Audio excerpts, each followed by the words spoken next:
Hello, Hai Mbak Audrey, apa kabar? baik. Apa kabar? Bagaimana sih orang tua tuh harus merespon gitu? Karena aku yakin Yes. setiap orang tua tuh nggak pengen juga anaknya menjadi korban bully atau pelaku bully. Itu kayaknya Mm-mm, udah pasti mm-mm, nggak pengen gitu kan. mm-mm, Tapi mm-mm. um, sekarang gimana nih Mbak? Apakah orang tua ini ketika punya atau menyadari anaknya ini pelaku bully gitu ya, atau Mm-mm, justru mm-mm, bully, mm-mm, kita mm-mm. tuh harus anggap enteng atau anggap serius nih malahan gitu Mbak. Dan di level mana gitu kita bisa anggap ini sebagai hal yang serius. Yang mana yang serius, yang mana yang oh ya udahlah perkara Mhm. anak-anak gitu lah ya. Mungkin buat Ya, teman-teman yang nggak ikutan ngobrol bareng sama kita, bisa dilihat di IG, di IG-nya Parent Talk berarti ya Nucha ya. Di IG Parent Talk yang betul. kemarin sebelumnya paling satu poin penting yang untuk ngebedain, kemarin pertanyaan Nucha bagus banget yang kalau teman-teman nggak ikutan adalah apa sih bedanya bullying? Apakah semua segala sesuatu yang ketika aku nggak suka berarti namanya bully gitu? Ya, Apakah kayak gitu ya? Dan kemarin tuh Mbak Nucha nanyain apa sih bedanya bully sama konflik aja gitu kan ya? Nah kalau misalnya bully itu ada perbedaan power nih, ada perbedaan, mhm. ada diskrepansi power. Sedangkan kalau konflik, semua orang bisa punya konflik. Nah, sebelum kita punya anak, pasti kan kita punya pasangan dulu nih sebelum punya Betul. anaknya gitu kan ya. Atau bahkan kita sudah berpasangan berkali-kali baru baru sampai menikah dan baru punya anak gitu kan ya. Nah, kalau kita sebagai orang dewasa berpasangan pasti tahu dong semua segala sesuatu pasti ada konfliknya. Nah, konflik itu biasa dihadapi ketika aku maunya A, Nucha maunya B. Nah, itu konflik tuh. Jadi dua-duanya punya standpoint sendiri bahwa saya mau sesuatu, tapi kayaknya nggak bisa nih ketemu di jalan tengahnya. That's conflict. Jadi konflik pasti akan selalu ada. Nah, bedanya apa sih ketika sama bully adalah ada perbedaan diskrepansi power. Nah, bully itu juga terjadi loh di dalam konteks di dalam rumah tangga. Jadi kayak kalau udah bentuknya domestic violence gitu ya, kekerasan, itu juga salah satu dari bentuk bully yang lebih intens gitu. Nah, bedanya apa sih? Si orang yang membuli itu dan yang dibully, yang pembulinya itu punya power lebih besar dan mau mengexercise power itu untuk mendapatkan apa yang dia mau dan nggak peduli apa maunya orang lain. Nah, itu bedanya gitu. Nah, kalau kenapa aku menjelaskan itu? Karena untuk ngelihat nih, kalau konflik itu kita memang harus ya udah aja dalam konteks bahwa konflik uh, setiap orang pasti punya konflik. Yang menjadi berbahaya adalah karena aku sebagai orang dewasa tidak tahu berkonflik dengan sehat, aku mau menyelamatkan anakku dari konflik. Karena aku nggak tahu nih, pokoknya aku akhirnya kalau konflik jadi nangis, teriak, berantem, banting pintu. Nah, kalau dalam konteks aku adalah berkonflik seperti itu, jadi dari setiap konflik, baik besar mau kecil, I wanna save my kid. Nah, kapan mesti ya udah aja, kalau kemarin kan pertanyaannya santai, chill, serius, samperin langsung gurunya atau apa adalah kalau anak-anak berkonflik dan itu adalah kita mendidiknya dengan memberikan kesempatan untuk mereka berkonflik. Do I have to take it seriously? Yes, take it seriously. It-nya adalah perasaan anak, bukan masalahnya. Karena masalah pasti akan ada lagi. Apalagi yang sudah menikah berpuluh-puluh tahun atau berbelas-belas tahun, apakah konflik pasti akan ada? Tentu saja. Ada lagi, gitu kan ya. Sama. Nah, anak-anak perlu belajar konflik sesuai dengan kapasitasnya dia.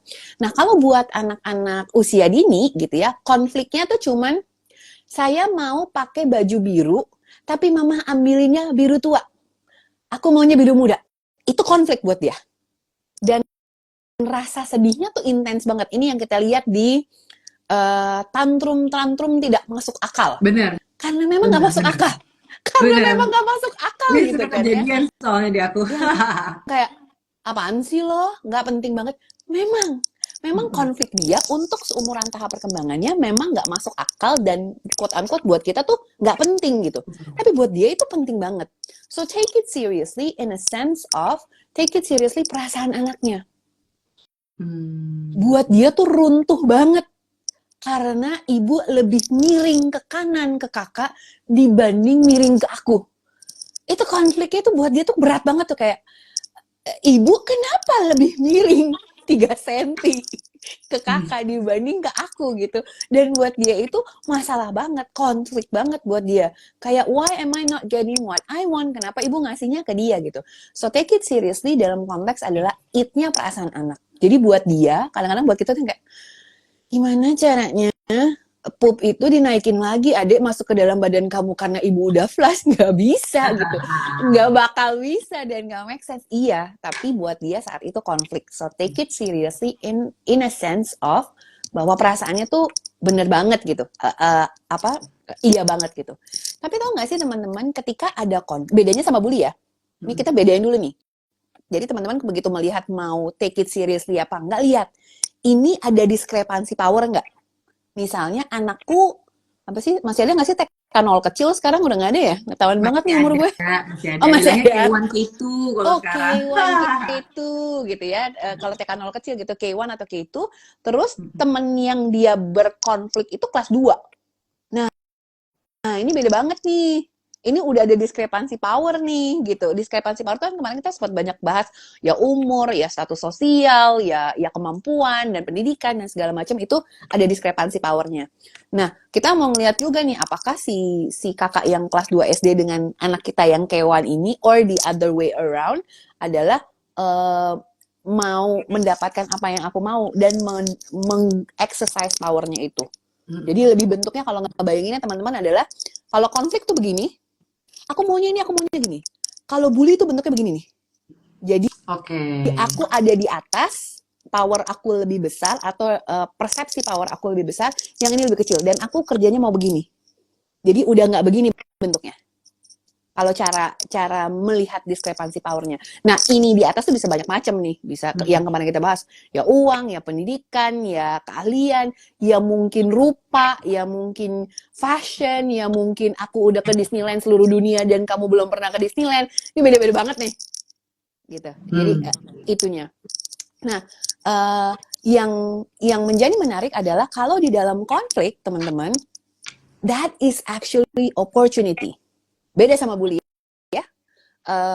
Kalau konflik itu sebenarnya kesempatan. Kesempatan apa? Kesempatan untuk satu, melihat, membiarkan, dan membantu. Melihat, membiarkan, dan membantu dalam konteks apa? Social skill. Aku bisa ngelihat, aku bisa prediksi social skills anakku sampai di mana. Dan membiarkan dia exercise social skillnya itu. Nah, kalau memang dia nggak bisa setelah kita lihat kemampuannya, setelah dia exercise, lalu abis itu ternyata dia tidak bisa punya kemampuan social skills yang cukup, dan ini kita bisa masuk. Contohnya kayak apa? Contohnya misalnya, aku mau duduk di depan sama Nuca. Kita udah sama-sama setuju nih, kita mau duduk di depan.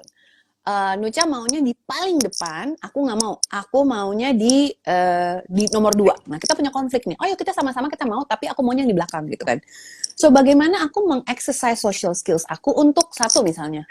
Kenapa Nuca mau duduk di depan? So, I want to understand you. Itu social skills banget.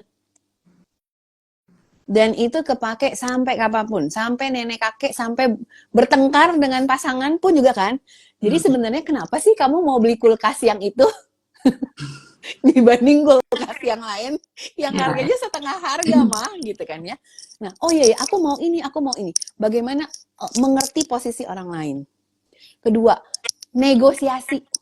Oke, hari ini aku ikut Nuca, kita duduk di depan, tapi besok Nuca ikut aku ya. Itu negosiasi tuh. Itu bagian dari kemampuan social skills. Ngeliat kamu maunya apa, asking nicely, meminta sesuai dengan yang aku mau, dan bagaimana kita negotiate. Itu sedikit aja dari kemampuan social skills gitu ya. Tapi masih banyak lagi nih. How to fight right, gimana kalau misalnya kelihatannya kamu udah pengen banget aku mundur gitu ya. Ini banyak nih kalau kita ngomongin, bisa dilihat dari contohnya adalah dari mana. Lihat aja, orang tuanya kalau berkonflik kayak gimana. Anak mencontoh kemampuan social skill itu melihat dari contohnya orang tua berkonflik. Sehingga kalau kita lihat anak-anak yang punya tendensi membuli, dia juga biasanya mendapatkan perilaku yang sama di rumah. Either uh, bully diperbolehkan di rumah, atau dia sebenarnya di rumah jadi anak yang dibully. Pokoknya mama bilang begini, mama nggak mau tahu, kamu harus ikut sama mama. Kalau kamu nggak mau ikut sama mama, ya udah, nggak usah. Hari Minggu kamu nggak usah play date. Itu kan exercising my power. So I learned that. Kalau Nucha nggak mau duduk di nomor 2, ya udah, Nucha nggak usah temenan lagi sama aku. Iya. Kalau Nucha mau temenan sama aku, Nucha nggak boleh temenan sama orang lain. Kalau ini sering terjadi nih, biasanya lebih banyak di gender perempuan. Ya. Kalau Nucha nggak mau ikut aku akan bilang sama teman-teman lain nggak usah temenan lagi sama Nucha. Nah, ketika anaknya nggak punya social skills yang bagus, ambiar langsung. Ada yang mau temenan lagi sama aku di sekolah. Soalnya Nucha bilang Nucha mau ajak yang lain, nggak mau temenan aku sama di sekolah. Nah, itu lihat nih, cek dulu nih, kemampuan social skills anakku mumpuni apa enggak. Cara paling gampangnya adalah ngelihat bagaimana sih kalau orang tuanya punya konflik. Kalau orang tuanya punya konflik, punggung-punggungan, diem-dieman, terus besok sarapan lagi di meja, dan mungkin kemungkinan besar cara berkonflik anaknya juga begitu. Oke. Ini menarik banget ya, Mbak. Apa tuh yang menarik ya? Bisa jadi tuh kayak turun-menurun gitu kan. Karena gaya konflik orang tua itu kan karena si kitanya juga ngeliatin orang tua kita dulu kalau konflik gimana. Itu kan jadi kayak turun-menurun. Kalau kitanya nggak menyadari bahwa itu sesuatu yang salah, kita bakal terus-menerus ikutin yang itu gitu kan, Mbak. Most of social things are turunan. Contohnya, Nucha belajar dari mana bahasa Indonesia sebelum sekolah? Dari rumah pasti. Di rumah. Betul. Belajar dari mana kalau kita dari kecil tuh makan harus pakai nasi? Pengennya pakai pasta sih, gimana dong? Dari mana contohnya apapun makanan kita harus ada kerupuk? Sampai sekarang. Dan kerupuk tuh mahal banget, jadi curhat ya kan. Kerupuk tuh mahal banget, sedih di sini gitu kan. Kasihan. Ya. Dari mana kita belajar kalau capek tuh panggil ibu pijet, bukan ke fisioterapi. Benar. Most of social things are learned from home. Iya. Jadi kalau kita melihat cara berkonflik, cara ngomongnya gitu ya, cara berkomunikasinya, most of the time itu akan berasal dari rumah. Benar. Penggunaan uang, penggunaan gadget, nggak bisa kita teriak-teriak bilang sama anak jangan pakai gadget, jangan mainin handphone. Kalau kitanya lah, ibu juga lah, bunda juga. Tapi kan bunda kerja, oh ya udah aku juga kerja, ngobrol sama teman aku. Nah ini ngelihat juga nih anaknya, ada tamu kah? Ada yang datang kayak enggak kayak ada tek gitu. Nah ini ngelihat bahwa orang tua juga perlu ngelihat, Mbak gimana sih caranya aku bisa tahu kemampuan social skills anakku. Ada 3 tadi tuh komponennya. Ada kesempatannya, kasih kesempatan dia. Kalau kita belum apa-apa, kamu ya ambil barangnya Nucha ya, nggak boleh ya. Nah anaknya nggak belajar untuk exercise social skills yang dia punya. Dia selalu belajar kalau ada apa-apa, mama gitu. Sehingga ketika mamanya nggak ada di sekolah jadi bahan bully karena nggak pernah belajar social skills-nya. Tapi kalau dia punya tempat untuk exercise tuh ternyata balik pulang, Bu, tadi aku begini. Oh iya ya, pasti rasanya sedih banget ya. Terus kakak ngapain? Kakak udah bilang stop. Ya, you actually doing the right thing, Kak. Memang orangnya kayak gitu, dan mungkin next time kita bisa hindari orang itu. Kan jadi proses belajar. Sama kok, sama bisnis, sama belanja. Kalau misalnya kita ibu-ibu nih ya, kalau ibu-ibu yang pada dengerin, kalau kita udah belanja di satu tempat di pasar atau satu tukang sayur, terus kita belajar, ternyata togenya tuh nggak fresh ya gitu. Dan 2 kali kita belajar, togenya nggak fresh, dan akhirnya kan kita belajar. Jangan sama tukang sayur itu. Kenapa? Tukang sayur itu makanannya nggak fresh. It's the same thing. Ya, sama kan kita akhirnya jadi belajar. Tapi kalau nggak pernah dan selalu di save, jadi akhirnya jadi anaknya jadi nggak belajar. Iya, Nah, betul. pertanyaannya jadi kita mau kasih kesempatan gak nih anak-anak untuk apa? Untuk exercise atau kitanya nih yang nggak kuat? Aduh, gila, Baper, mendingan orang tuanya baper tahu Mbak, kayak aku gitu kan jadinya baper ya. Pengen biasa apa? aja tapi kok baper juga. Iya, apalagi Gimana kalau dong? udah lihat anaknya, Shua nggak apa-apa. Enggak bu, enggak apa-apa, enggak apa-apa. Waduh, itu kayaknya hati sudah berkeping-keping ke bawah Bener. gitu ya.